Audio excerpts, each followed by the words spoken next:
Justice Shamim Akhtar చేసినటువంటి committee రిపోర్టును మొన్న రాష్ట్ర మంత్రి మండలి ఆమోదం తెలిపి శాసనసభలో ప్రవేశపెట్టినటువంటి తీరును ఖండిస్తూ ఈరోజు నిజామాబాద్ జిల్లాలోని మాల సంఘాల జేఏసీ ఆధ్వర్యంలో అందరం కూడా పెద్ద ఎత్తున రాష్ట్ర ప్రభుత్వానికి వ్యతిరేకంగా ఇలా నిరసన కార్యక్రమాన్ని తెలియజేయడం జరుగుతూ ఉన్నది.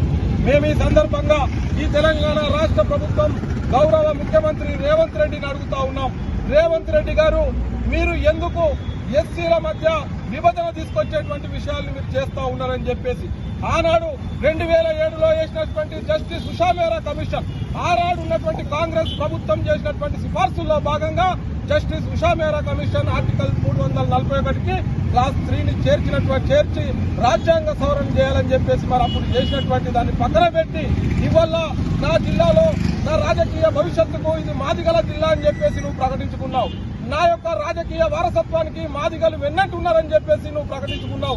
మంచిదే, నీకు నిజంగా మాదిగల పైన చిత్తశుద్ధి ఉంటే వారిని రాష్ట్ర ప్రభుత్వంలో భాగస్వామ్యం చేసి వారిని ప్రధాన జీవన స్రవంతిలోకి తీసుకురావడానికి మా మాల సంఘాలకు ఎటువంటి అభ్యంతరం లేదు. కానీ ఇవాళ భారత రాజ్యాంగ స్ఫూర్తికి విఘాతం కలిగించే విధంగా ఇవాళ ఆర్టికల్ 341కి బీజేపీ ఏదైతే పార్లమెంట్ లో చేయాల్సినటువంటి ప్రక్రియను చేయకుండా ఇలా రాష్ట్ర ప్రభుత్వం చేత సుప్రీంకోర్టు చేత ఏదైతే సూచనలు ఇచ్చిందో ఆ సూచనను నువ్వు తీసుకెళ్లడాన్ని మేము తీవ్రంగా తప్పుపడతా ఉన్నాం. నిజంగా నీకు దమ్ము ధైర్యం ఉంటే, నీవే సామాజిక న్యాయాన్ని కోరుకున్నటువంటి వాడివైతే నిజంగా నువ్వు మొత్తంగా కూడా మరి ఈ రాష్ట్రంలో ఉన్నటువంటి దళితుల జనాభా తమాషా ప్రకారమే కాకుండా ఈ రాష్ట్రంలో ఉన్నటువంటి అన్ని సామాజిక వర్గాల జనాభా తమాషా ప్రకారంగా వారికి రాజకీయ పదవులు ఇచ్చేటువంటి దమ్ము ధైర్యం రేవంత్ రెడ్డికి ఉందా అని చెప్పేసి మేము ఈ సందర్భంగా మేము హెచ్చరిస్తా ఉన్నాం. ఈ రాష్ట్రంలో మీకు తెలుసో తెలియదో, నీవు వేరే పార్టీ నుండి ఇవాళ కాంగ్రెస్ పార్టీ వైపు వచ్చినావు. కానీ ఈ రాష్ట్రంలో దళితులు అనేటువంటి వాళ్ళు కాంగ్రెస్ పార్టీ చరిత్రను మీరు ఒకసారి గమనించండి. ఆనాటి నుండి ఈనాటి వరకు కాంగ్రెస్ వెన్నంటి ఉన్నటువంటిది మా మాల సామాజిక వర్గం. అట్లా మీకు ఓట్లేసి మేమందరం మిమ్మల్ని అధికారంలో తీసుకొస్తే ఇలా మా ప్రయోజనాలను, మా యొక్క భవిష్యత్తును అంధాకారం చేసే విధంగా నువ్వు ప్రవర్తిస్తా ఉంటే రేవంత్ రెడ్డి తప్పకుండా నీకు రాజకీయ భవిష్యత్తు లేకుండా చేస్తామని చెప్పేసి మాల సంఘాల తరఫున హెచ్చరిస్తా ఉన్నాం. ఈ రాష్ట్రంలో ప్రధానంగా రేపు జరగబోయే ఎమ్మెల్సీ ఎన్నికల్లో, స్థానిక సంస్థల ఎన్నికల్లో మొత్తంగా కూడా మేము మాల సామాజిక వర్గానికి రాష్ట్రం నుండి పిలుపునిస్తా ఉన్నాం.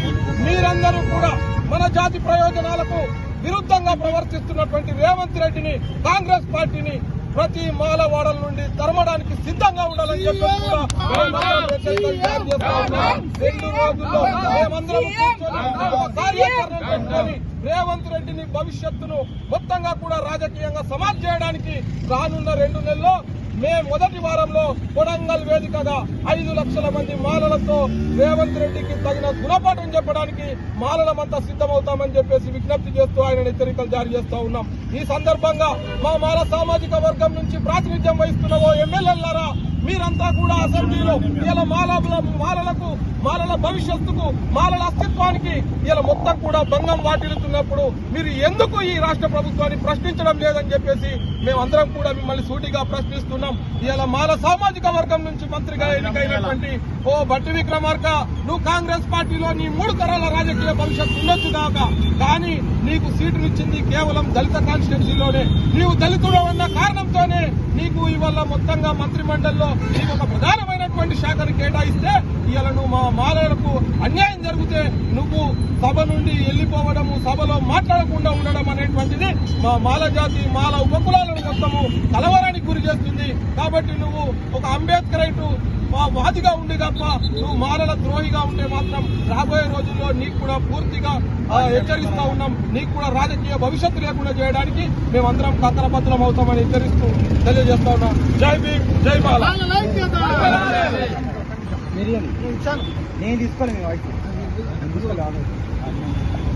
అందరికీ జై భీమ్లో 4/2/2024 అసెంబ్లీలో మన ఎస్సీ వర్గీకరణ మీద ఏదైతే కమిషన్ ఆ కమిషన్ యొక్క నివేదిక ఆధారంగా దాన్ని పాస్ చేసి వర్గీకరణ చేయడం జరిగింది.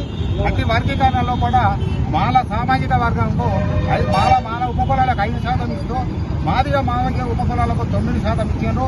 ఇది మాలలకు చాలా అన్యాయం జరిగింది.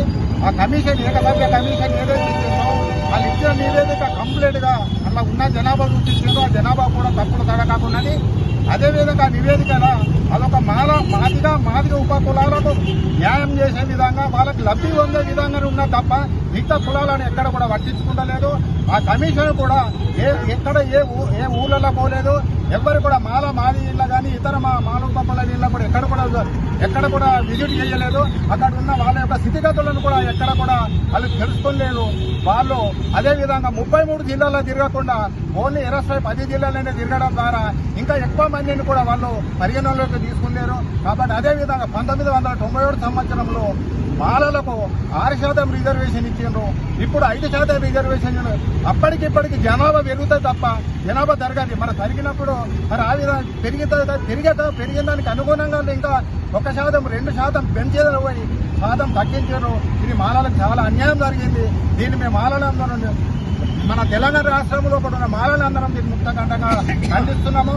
అదేవిధంగా అన్ని పార్టీలో ఉన్న మాల ప్రజా ప్రతినిధులు, అన్ని పార్టీలో ఉన్న మాల ప్రజా ప్రతినిధులు మీ యొక్క పదవులకు మీ యొక్క సభ్యత్వానికి రాజీనామా చేసి బయటకు వచ్చి మాలలకు ఏదైతే జరుగుతున్నదో అన్యాయం గురించి కూడా మీరు రోడ్డు మీదకి వచ్చి మీరు కూడా మాకు అందరికి కూడా సపోర్ట్ చేయాలని చెప్తున్నాము. ఈ రోజు మేము నిజామాబాద్ జిల్లాలో ఉన్న మాల మానవుడు టీం ఆధ్వర్యంలో ధర్నా కార్యక్రమం చేస్తున్నాము.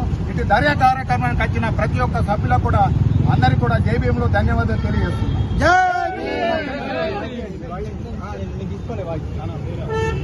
వేరే చిన్న 1 minute బ్యాన్ పెట్టుకోండి. ఒక 2 minutes ఆగండి.